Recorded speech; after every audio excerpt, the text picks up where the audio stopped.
Hi everyone, welcome to Revodu. It's Physics, Chapter 2 Electrostatic Potential and Capacitance, Part 9 Potential Energy of a System of Charges in an External Electric Field. अगर कोई electric field के अंदर हम कुछ charges का arrangement बनाएं तो उस अरेंजमेंट में कितनी पोटेंशियल एनर्जी है, उन चार्जेस के बीच में कितनी पोटेंशियल एनर्जी है. ठीक है, तो पिछले वीडियो के अंदर हमने क्या था कि अगर हमारे पास कुछ सिस्टम ऑफ चार्जेस है ऐसे, ठीक है, और सपोज ये Q1 है, ये Q2 है, ये Q3 है एंड सो ऑन, ये Q4 है, ये Q5 है. ठीक है, तो इनकी पोटेंशियल एनर्जी हमने निकाल ली थी पिछले वीडियो के अंदर. ठीक है, अगर इनके साथ अब एक इलेक्ट्रिक फील्ड भी है, ठीक है, तो अब पोटेंशियल एनर्जी क्या होगी. ओके, तो देखो इसको करने के लिए एकदम बेसिक्स पे चलते हैं. तो सपोज कुछ इलेक्ट्रिक फील्ड एग्जिस्ट करती है स्पेस के अंदर, हमें नहीं पता क्या है, लेकिन ये एक ई है. ठीक है, तो देखो अब मैं कोई एक चार्ज है ना लेकर आता हूँ, यहाँ पर कुछ नहीं है. ठीक है, हमें कुछ एक सिस्टम ऑफ चार्जेस बनाना है. तो पहले हम एक चार्ज लेकर आते हैं Q1, इन्फिनिटी से उठा के लाते हैं, यहाँ रखते हैं. ठीक है, तो हमें कुछ वर्क करना पड़ा. ओके, और वो वर्क किस में स्टोर होगा, यहाँ पर पोटेंशियल एनर्जी में. वर्क क्यों करना पड़ रहा है, क्योंकि एक इलेक्ट्रिक फील्ड है. ठीक है, तो यहाँ पर जो हमें वर्क करना पड़ेगा वो किसके बराबर होगा, Q into potential at this point, इसे V1 बोल देते हैं, एक Q1. ठीक है, तो अभी सिस्टम की पोटेंशियल एनर्जी कितनी हो गई, Q1 इंटू V1. ठीक है, अब हम लाते हैं Q2, इन्फिनिटी से उठा के लाते हैं. ठीक है, अब इसको उठा के हम सपोज यहाँ रख देते हैं इस Q1 से R डिस्टेंस पर. ठीक है, इसे हम R12 बोलते हैं. अब देखो जब हम Q2 को उठाकर ला रहे हैं तो हमें किस किस के अगेंस्ट वर्क करना पड़ रहा है. एक तो इस इलेक्ट्रिक फील्ड के अगेंस्ट जो हमें इलेक्ट्रिक फील्ड दी हुई है स्पेस के अंदर, तो एक तो इस इलेक्ट्रिक फील्ड को ओवरकम करना है, और एक इलेक्ट्रिक फील्ड जो Q1 प्रोड्यूस करेगा उसको ओवरकम करना है ना. तो देखो इस Q2 को जब हम यहाँ पर लेकर आएंगे तो हमें जो वर्क करना पड़ेगा वो किसके बराबर होगा, इस E की वजह से जो यहाँ पर पोटेंशियल है वो, प्लस इस Q1 की वजह से जो यहाँ पर पोटेंशियल है वो, इंटू डिस्चार्ज Q2. ठीक है, तो इसकी वजह से यहाँ पोटेंशियल कितना होगा, K Q1 बाय R12 और इंटू Q2. ठीक है, और प्लस इस E की वजह से जो यहाँ पर पोटेंशियल आएगा उसे हम V2 बोल देते हैं, इंटू Q2. तो इतना एडिशनल वर्क हमें करना पड़ेगा. तो इसे हम लिखेंगे Q2 V2 plus K Q1 Q2 divided by R12. अब इमेजिन करो हम एक और चार्ज लेकर आ रहे हैं. ठीक है, सपोज मैं इधर रख देता हूँ Q3 को, ये है Q3. तो ये जो डिस्टेंस है इसे हम बोलते हैं R23 और ये है R13. ठीक है, तो जैसे पिछले वीडियो के अंदर किया था, जब हम Q3 को इधर लेकर आएंगे तो इस Q2 की वजह से और इस Q1 की वजह से यहाँ पर जो पोटेंशियल आएगा वो इंटू Q3, ये हमें वर्क करना पड़ेगा. प्लस यहाँ पर एक इलेक्ट्रिक फील्ड भी है, इसलिए जो इलेक्ट्रिक फील्ड का इधर पोटेंशियल आएगा वो इंटू Q3 वो भी ऐड करना पड़ेगा. ठीक है, तो पिछले वीडियो के अंदर हमने किया था कि यहाँ पोटेंशियल आता है इन दोनों की वजह से, K Q1 by R13 plus K Q2 by R23 into Q3, plus अब हमें इस E की वजह से भी करना पड़ेगा, तो उसे हम V3 बोल देते हैं, जो इलेक्ट्रिक फील्ड की वजह से पोटेंशियल आएगा, इंटू Q3. तो देखो पिछले वीडियो के अंदर हमने जो किया था ना potential energy of a system of charges के अंदर, सब कुछ वही है, बस यहाँ पर ये तीन नई टर्म्स आ गई. ठीक है, और ये किसकी वजह से आई, वो इलेक्ट्रिक फील्ड की वजह से.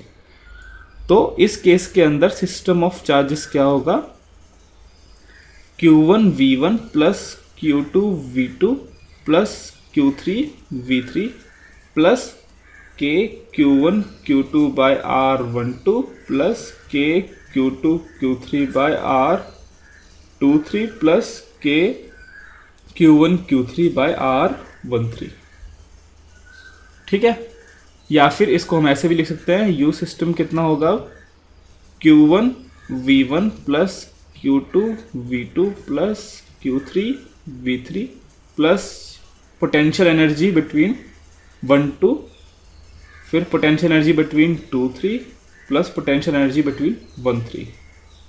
ठीक है, बस यहाँ पर ये तीन चीज़ आ गई क्योंकि एक्सटर्नल इलेक्ट्रिक फील्ड है. तो चलिए क्वेश्चन करते हैं। ये एनसीईआरटी का क्वेश्चन है, एग्जाम्पल क्वेश्चन। इसके अंदर हमें दो चार्जेस दिए हुए हैं। एक है 7 माइक्रोकूलम जो 9 सेंटीमीटर 0 पर रखा हुआ है, और एक चार्ज है -2 माइक्रोकूलम जो 9 सेंटीमीटर 0 पर रखा हुआ है। ठीक है, और यहाँ पर ये जो स्पेस है जिसके अंदर ये रखा हुआ है, वहाँ पर इलेक्ट्रिक फील्ड एग्जिस्ट करती है एक। ठीक है, और वो इलेक्ट्रिक फील्ड की क्या वैल्यू है, that is equals to A/r²। ठीक है, r यहाँ पर सेंटर से डिस्टेंस है। ठीक है, A/r², a की वैल्यू है 9 × 10⁵ coulomb per metre square. Okay, तो देखो हमें बताना है कि इस सिस्टम की पोटेंशियल एनर्जी क्या होगी जब ये इलेक्ट्रिक फील्ड में, इस इलेक्ट्रिक फील्ड में ऐसे रखे हुए हैं। तो ठीक है, तो जैसे कि अभी हमने पूरा सब कुछ डिराइव किया, पोटेंशियल एनर्जी सिस्टम की क्या होगी, इस इलेक्ट्रिक फील्ड की वजह से जो यहाँ पोटेंशियल है, लेट्स कॉल इट V1, तो V1 × 7 microcoulomb plus V2 × -2 microcoulomb जो यहाँ पोटेंशियल है V2, plus K Q1 Q2 by R12, इन दोनों के बीच में जो डिस्टेंस है। ठीक है, तो पहले हमें V1 और V2 बताना है। अब देखो इलेक्ट्रिक फील्ड कैसे चेंज हो रही है, A/r², मतलब इलेक्ट्रिक फील्ड रेडियली आउटवर्ड्स है, जैसे तो यहाँ कोई एक पॉइंट चार्ज रखा हो। ठीक है, ओके, तो देखो ऐसे इलेक्ट्रिक फील्ड है, तो आप देख सकते हैं कि इस इलेक्ट्रिक फील्ड की वजह से ये ओरिजिन पे रखा हुआ है ऑब्वियसली, तो ओरिजिन पे ये रखा हुआ है, तो इक्वी डिस्टेंस ये पॉइंट है, इक्वी डिस्टेंस ये पॉइंट है, एक ही डिस्टेंस पे है 9 सेंटीमीटर। इसका मतलब क्या है कि इस पॉइंट पे पोटेंशियल और इस पॉइंट पे पोटेंशियल क्या होगा, सेम। ठीक है, तो अगर हम एक पोटेंशियल निकाल लें, ये वाला वही होगा यहाँ पर जो पोटेंशियल होगा, तो यहाँ पर हम पोटेंशियल निकालते हैं, V2 निकालते हैं, और वो V1 के बराबर है। ठीक है, so dV is equals to -E.dr। ठीक है, तो यहाँ से पोटेंशियल निकालने के लिए हम क्या करते हैं, इस पॉइंट से इन्फिनिटी तक जाते हैं। ठीक है, तो वहाँ पर जो पोटेंशियल है V2, और वहाँ से हम जाएंगे इन्फिनिटी तक या फिर V∞, और dr की रेंज क्या है, 9/100, 9 सेंटीमीटर से इन्फिनिटी तक जा रहे हैं। ठीक है, तो सबके लिमिट्स रिवर्स कर देते हैं, या फिर ये होगा V2 माइनस V∞ जो कि 0 है, और ये आएगा माइनस E की वैल्यू कितनी है, A/r² into dr। Dot product क्योंकि एक ही डायरेक्शन में, तो डॉट प्रोडक्ट क्या होगा, ADR cos 0 1 होता है। ओके, और लिमिट कहाँ, इन्फिनिटी से लेकर 0.09। ठीक है, तो यहाँ से V2 कितना आया, ये आएगा आपका A/r या फिर A/0.09, और यही बराबर है V1 के। ठीक है, तो देखो पोटेंशियल एनर्जी सिस्टम की क्या हुई, पोटेंशियल एनर्जी सिस्टम की होगी V1 Q1 plus V2 Q2 plus K Q1 Q2 divide by R12, 1 और 2 के बीच में जो डिस्टेंस है।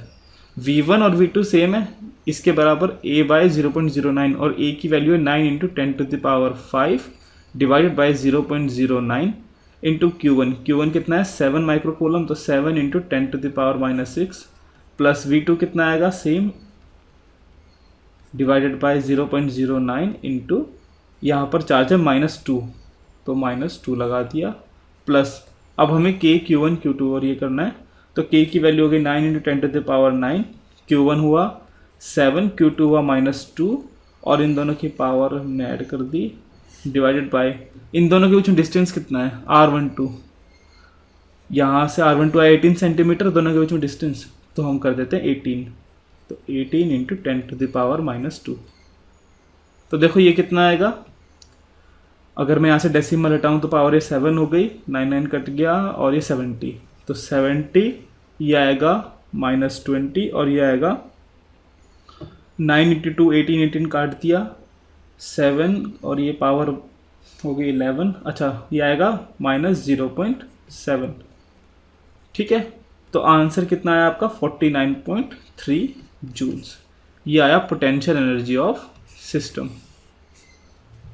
ठीक है, तो यहाँ पर गौर करने वाली बात ये थी कि अगर इलेक्ट्रिक फील्ड ऐसे रेडियली आउटवर्ड्स है A/r A bye are square है, मतलब जैसे तो यहाँ पर कोई पॉइंट चार्ज रखा हो, ठीक है, बिल्कुल वैसा ही सिस्टम हो गया ना, यहाँ पर कोई पॉइंट चार्ज रखा हो।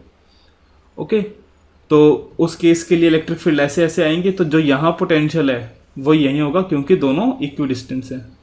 बस, तो एक जगह का पोटेंशियल निकाल के फिर हमने इसको कर दिया। So guys, thanks for watching, please come back for more videos, please like share and subscribe. Thank you, thanks for watching.